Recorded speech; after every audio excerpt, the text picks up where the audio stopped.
Hello friends, देव studies से मैं पूनम कुमारी आपका बहुत बहुत स्वागत करती हूँ।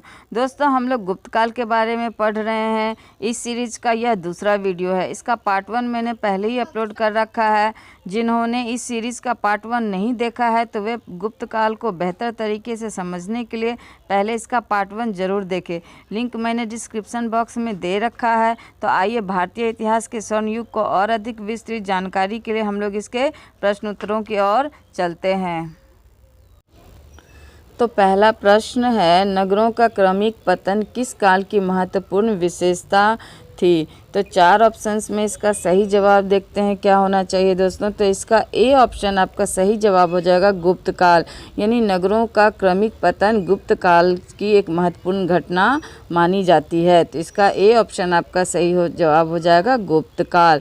अगले प्रश्न की ओर बढ़ते हैं। अगला प्रश्न है, वंश के शासकों ने मंदिरों एवं ब्राह्मणों को सबसे अधिक ग्राम अनुदान में दिया था? तो 4 ऑप्शंस में इसका सही जवाब हो जाएगा दोस्तों ए ऑप्शन गुप्त वंश। दोस्तों, गुप्त काल को ब्राह्मण काल या वैष्णव काल के नाम से भी जाना जाता है, क्योंकि गुप्त काल में वैष्णव धर्म की प्रधानता थी।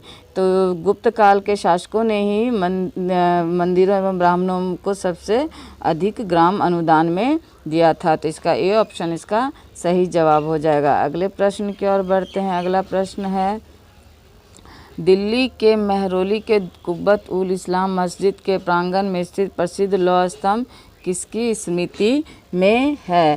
तो इसका सही उत्तर हो जाएगा दोस्तों 4 ऑप्शंस में आपका चंद्रगुप्त, यानी दिल्ली के मेहरौली के कुब्बत उल इस्लाम मस्जिद के प्रांगण में स्थित लौह स्तंभ चंद्रगुप्त के स्मृति में बनाया गया था। तो बी ऑप्शन इसका सही जवाब हो जाएगा। अगले प्रश्न की ओर बढ़ते हैं। अगला प्रश्न है, कालिदास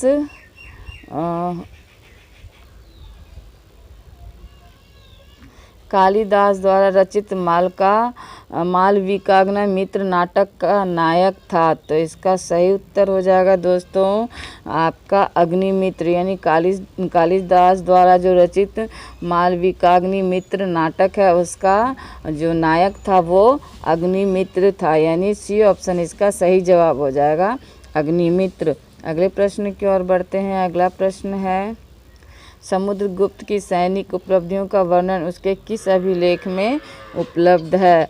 तो इसका सही उत्तर हो जाएगा दोस्तों प्रयाग अभिलेख, यानी समुद्रगुप्त के सैनिक उपलब्धियों का जो वर्णन है उसके प्रयाग अभिलेख में है दिया हुआ है। तो इसका डी ऑप्शन आपका सही जवाब हो जाएगा प्रयाग अभिलेख। अगले प्रश्न की ओर बढ़ते हैं। अगला प्रश्न है, निम्न में से किस काल में स्त्रियों की पुरुषों से बराबरी थी? तो 4 ऑप्शंस में देखते हैं इसका सही जवाब क्या होगा दोस्तों। इसका ए ऑप्शन सही जवाब हो जाएगा कि गुप्त काल में स्त्रियों और पुरुषों की बराबरी थी। दोस्तों, हमने सिंधु घाटी सभ्यता में देखा था कि जो वहाँ का समाज था, यानी सिंधु सभ्यता का जो समाज था मातृसत्तात्मक समाज था, यानी वहाँ तक स्त्रियों की हालत यानी दशा जो थी बहुत अच्छी थी। किंतु जब वैदिक काल आता है तो वैदिक काल में धीरे धीरे स्त्रियों की दशा बिगड़ने लगती है।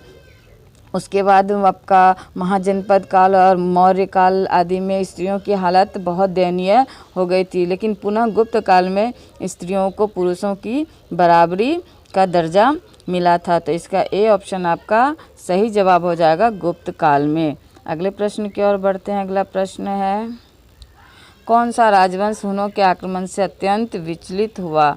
तो वही दोस्तों गुप्त राजवंश होगा, यानी जो गुप्त थे वे हुनों और शकों के आक्रमण से बार बार परेशान होते थे। तो हुनों के आक्रमण से स्कंदगुप्त ने जो गुप्त राजवंश को हुनों के आक्रमण से मुक्ति दिलाई थी। तो इसलिए इसका गुप्त राजवंश, यानी हुनों के आक्रमण से गुप्त राजवंश के लोग परेशान या विचलित हुए। अगले प्रश्न की ओर बढ़ते हैं। अगला प्रश्न है, निम्नलिखित में कौन सा नाटक कालिदास ने नहीं लिखा है? तो 4 ऑप्शंस में देखते हैं इसका कौन सा आंसर होना चाहिए। तो दोस्तों इसका डी ऑप्शन आपका सही जवाब हो जाएगा, जानकी हिरण। बाकी मालविकाग्निमित्र, अभिज्ञान शाकुंतलम, विक्रमशिरियम, ये सब आपका कालिदास की रचना है, लेकिन जानकी हिरण ही ऐसी रचना है जो कालिदास ने नहीं रची थी। तो इसका डी ऑप्शन आपका सही जवाब हो जाएगा, जानकी हिरण। अगले प्रश्न की ओर बढ़ते हैं। अगला प्रश्न है, अजंता गुफाओं के सरीखी जैसी गुफाएं मध्य प्रदेश में कहाँ है? अर्थात ये पूछा जा रहा है कि अजंता की गुफाओं के समान अन्य गुफाएं मध्य प्रदेश में और कहाँ है? तो इसका आपका ए ऑप्शन सही जवाब हो जाएगा दोस्तों, बाघ यानी धार। यानी बाघ की जो गुफाएं हैं वो अजंता की गुफाओं के समान ही गुफा मानी जाती है। तो इसका ए ऑप्शन आपका सही जवाब हो जाएगा। अगले प्रश्न की ओर बढ़ते हैं।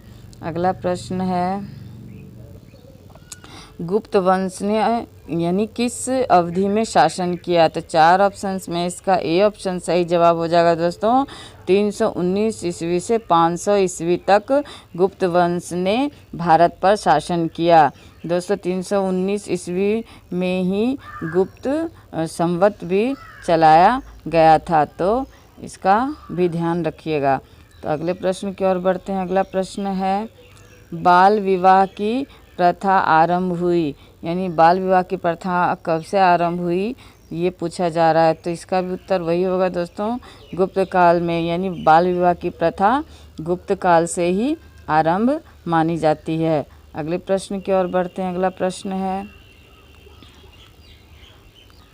सोने के सर्वाधिक सिक्के किस काल में जारी किए गए? यानी सोने के जो सर्वाधिक सिक्के हैं किस काल में जारी किए गए हैं ये पूछा जा रहा है। तो बी ऑप्शन इसका सही जवाब हो जाएगा दोस्तों, गुप्त काल में। यानी सोने के जो सर्वाधिक सिक्के थे वो गुप्त काल में जारी किए गए थे। तो इसका बी ऑप्शन सही जवाब हो जाएगा, गुप्त काल में। अगले प्रश्न की ओर बढ़ते हैं। अगला प्रश्न है, गुप्तकालीन सिक्कों का सबसे बड़ा ढेर कहाँ से प्राप्त हुआ है? तो इस 4 ऑप्शंस में इसका ए ऑप्शन सही जवाब हो जाएगा, बयाना। भरतपुर से गुप्तकालीन सिक्कों का सबसे बड़ा ढेर प्राप्त हुआ है। तो अगले प्रश्न की ओर बढ़ते हैं। अगला प्रश्न है, गुप्त काल में उत्तर भारतीय व्यापार निम्नलिखित में से किस एक पत्तन से संचालित होता था? तो इसका 4 ऑप्शंस में ए ऑप्शन सही जवाब हो जाएगा दोस्तों, ताम्रलिप्ति। यानी गुप्त काल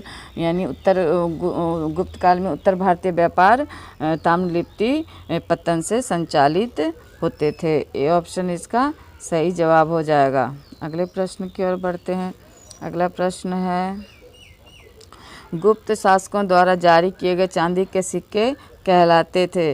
तो दोस्तों गुप्त शासकों द्वारा जारी किए गए चांदी के सिक्के रूपक कहलाते थे, और जो सोने के सिक्के होते थे वो दिनार कहलाते थे।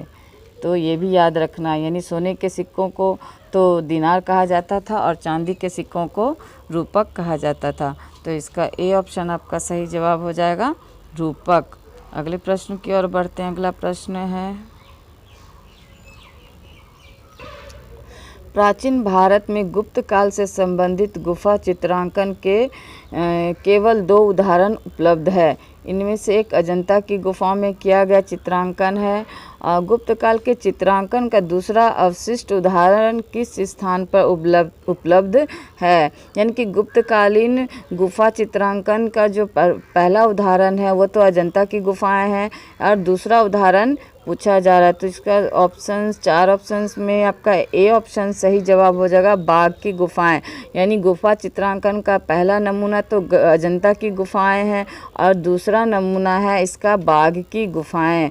तो इसका ए ऑप्शन आपका सही जवाब हो जाएगा। अगले प्रश्न की ओर बढ़ते हैं। अगला प्रश्न है, पुंड्रवर्धन भुक्ति यानी प्रांत अवस्थित थी, तो कहाँ है? पुंड्रवर्धन जो भुक्ति प्रांत है वो कहाँ अवस्थित थी? तो दोस्तों इसका ए ऑप्शन आपका सही जवाब हो जाएगा, पुंड्रवर्धन जो भुक्ति प्रांत है वह उत्तर बंगाल में अवस्थित थी। तो इसका ए ऑप्शन आपका सही जवाब हो जाएगा। अगले प्रश्न की ओर बढ़ते हैं। अगला प्रश्न है, कुतुब मीनार के निकट स्थित लौह स्तंभ वैज्ञानिकों का ध्यान क्यों खींच रहा है? ये मोस्ट इम्पॉर्टेंट क्वेश्चन है दोस्तों।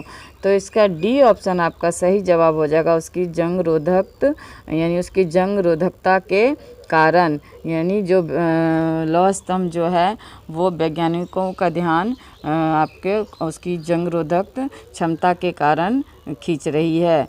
तो इसका डी ऑप्शन आपका सही जवाब हो जाएगा। अगले प्रश्न की ओर बढ़ते हैं। अगला प्रश्न है, गुप्त राजा जिसने विक्रमादित्य की पदवी ग्रहण की थी? तो इसका ऑप्शन सी ऑप्शन सही जवाब हो जाएगा दोस्तों, चंद्रगुप्त द्वितीय। यानी गुप्त राजा विक्रमादित्य की पदवी चंद्रगुप्त द्वितीय ने धारण की थी। जब उन्होंने शकों का उन्मूलन किया तो उन्होंने विक्रमादित्य की पदवी धारण की थी और चांदी के सिक्के भी बड़े पैमाने पर जारी किए थे। तो इसका सी ऑप्शन सही जवाब हो जाएगा, चंद्रगुप्त द्वितीय यानी विक्रमादित्य की पदवी चंद्रगुप्त द्वितीय ने धारण की थी। अगले प्रश्न की ओर बढ़ते हैं। अगला प्रश्न है, किस गुप्त शासक को नालंदा विश्वविद्यालय का संस्थापक माना जाता है? तो 4 ऑप्शंस में देखते हैं इसका सही जवाब क्या होगा। तो इसका डी ऑप्शन आपका सही जवाब हो जाएगा, कुमारगुप्त। यानी गुप्त शासक कुमारगुप्त ने नालंदा विश्वविद्यालय की स्थापना की थी। तो इसका डी ऑप्शन सही जवाब होगा। अगले प्रश्न की ओर बढ़ते हैं। अगला प्रश्न है, चंद्रगुप्त प्रथम ने कौन सा संवत चलाया था? तो देखते हैं 4 ऑप्शंस में इसका सही जवाब क्या होगा दोस्तों। तो इसका बी ऑप्शन आपका सही जवाब हो जाएगा, यानी कि चंद्रगुप्त प्रथम ने गुप्त संवत चलाया था। 319 ईस्वी से 20 ईस्वी में गुप्त संवत आपका चंद्रगुप्त प्रथम ने चलाया था। दोस्तों भारत में 3 संवत चलाए गए हैं। एक तो आपका विक्रम संवत है, एक शक संवत है और एक है आपका गुप्त संवत। जो शक संवत है वो 78 ईस्वी में कनिष्क के द्वारा चलाया गया था और जो शक संवत है वो आपका 58 ईसा पूर्व में आपका विक्रमादित्य के द्वारा चलाया गया था और गुप्त संवत आपका चंद्रगुप्त प्रथम के द्वारा आपका चलाया गया था 319 से 320 ईस्वी में। तो आपका यानी बी ऑप्शन इसका सही जवाब हो जाएगा। और बढ़ते हैं। अगला प्रश्न है, लिच्छवी राजकुमारी कुमार देवी से विवाह संबंध स्थापित किसने किया था? यानी 4 ऑप्शंस में ऐसा कौन सा शासक था जिसने लिच्छवी की राजकुमारी से विवाह संबंध स्थापित किया था? तो इसका सही उत्तर हो जाएगा दोस्तों, चंद्रगुप्त प्रथम। यानी लिच्छवी राजकुमारी से विवाह संबंध स्थापित करने वाला शासक चंद्रगुप्त प्रथम थे। इसका ए ऑप्शन सही जवाब हो जाएगा। अगले प्रश्न की ओर बढ़ते हैं। अगला प्रश्न है, गुप्तों के पतन का कारण था। यानी गुप्तों के पतन का क्या कारण था ये पूछा जा रहा है। तो दोस्तों इसका ए ऑप्शन आपका सही जवाब हो जाएगा, अयोग्य शासक।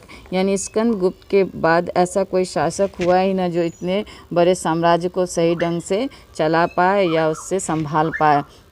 इसकी वजह से आर्थिक जो स्थिति थी उसकी धीरे धीरे कमज़ोर होती गई और विदेशी आक्रमणकारियों ने बार बार उस पर आक्रमण कर उसे कमज़ोर करता रहा। अंत में गुप्त वंश का पतन हो गया।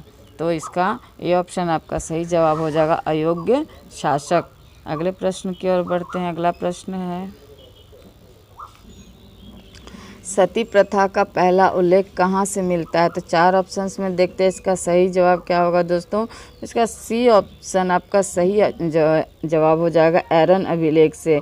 यानी सती प्रथा का जो उल्लेख है सर्वप्रथम एरन अभिलेख से किया गया है। सती प्रथा का 510 ईस्वी के भानुगुप्त के एरन अभिलेख से जिक्र मिलता है, जिसमें किसी भोजराज की मृत्यु पर उसकी पत्नी के सती होने का उल्लेख किया गया है। तो इसका सी ऑप्शन सही जवाब होगा, सती प्रथा का उल्लेख सर्वप्रथम एरन अभिलेख से मिलता है। अगले प्रश्न की ओर बढ़ते हैं। अगला प्रश्न है, वह प्रथम भारतीय विद्वान कौन था जिसने गणित को एक पृथक विषय के रूप में स्थापित किया? तो इसका जवाब लगभग सबको पता होगा दोस्तों, आर्यभट्ट ही वह प्रथम विद्वान था जिन्होंने गणित को एक पृथक विषय के रूप में स्थापित किया और शून्य का आविष्कारक भी आर्यभट्ट को ही माना जाता है। तो इसका ए ऑप्शन आपका सही जवाब हो जाएगा, आर्यभट्ट। तो ये थे 25 महत्वपूर्ण प्रश्न जो गुप्त काल से संबंधित थे। अगर आपको मेरा यह वीडियो पसंद आता है तो मुझे लाइक और सब्सक्राइब ज़रूर करें। धन्यवाद दोस्तों।